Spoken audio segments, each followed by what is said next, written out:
Howdy folks, and welcome to my go-home recap before this Sunday's WrestleMania 32, arguably the least anticipated sequel since My Big Fat Greek Wedding 2, although, given the latter's surprising performance at the box office, maybe Mania will likewise come away with satisfactory viewership numbers. Sidebar: Sasha Banks on Snoop and stealing the show at WrestleMania. Last night kicked off with The Undertaker getting his ass kicked by a middle-aged businessman, and concluded with a different middle-aged businessman getting assaulted by a heavily tattooed, former All-Conference defensive tackle, only in the WWE. But before another veteran interjects to ostensibly brag about being several years past their peak and, thus, deserving of a match at the Super Bowl of sports entertainment. Did I mention it's this Sunday?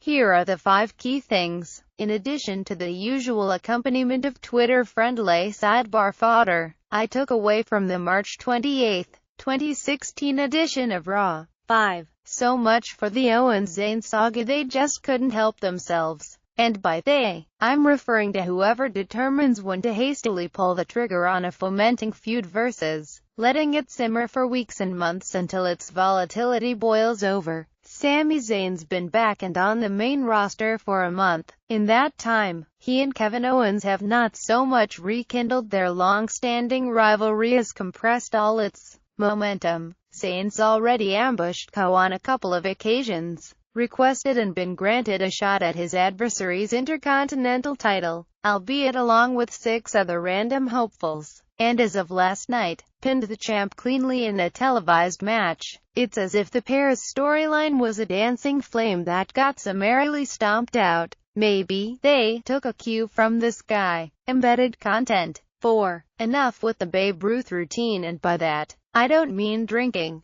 carousing and lapsing into sub-athletic physical condition. What I'm referring to is this tired shtick of pointing yonder at the WrestleMania sign like George Herman Ruth Jr., mythically gesturing towards center field before smashing a round-tripper. Last night alone, everyone short of Adam Rose silently poked the air in its direction, and each time it became more meaningless. It's a contrived tradition, down to the requisite, accompanying stoicism, that, along with the fledgling Andre the Giant Memorial Battle Royal, might be worth scaling back. 3. Oh, hey there Emma, and welcome back. Your NXT heel persona's been badass, and you delivered a genuine pre-WrestleMania moment with your charismatic return. Who watches main event anyway?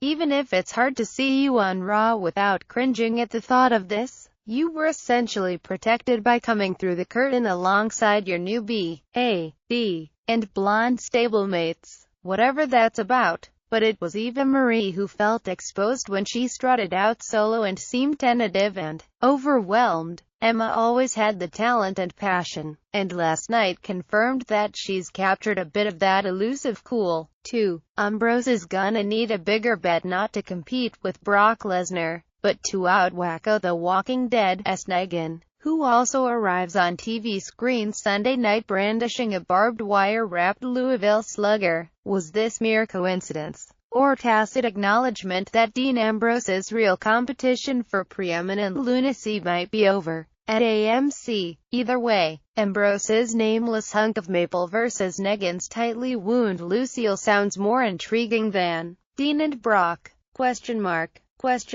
Who once again didn't even sniff physical contact, battling with kendo sticks for 20 minutes. The match may yet transcend expectations, but these two are gonna really need to come out swinging. Embedded content. 1. Yeah, it's time to get this main event over with. I'm on record as looking forward to Triple H and Roman Reigns locking horns for the former's World Heavyweight Championship.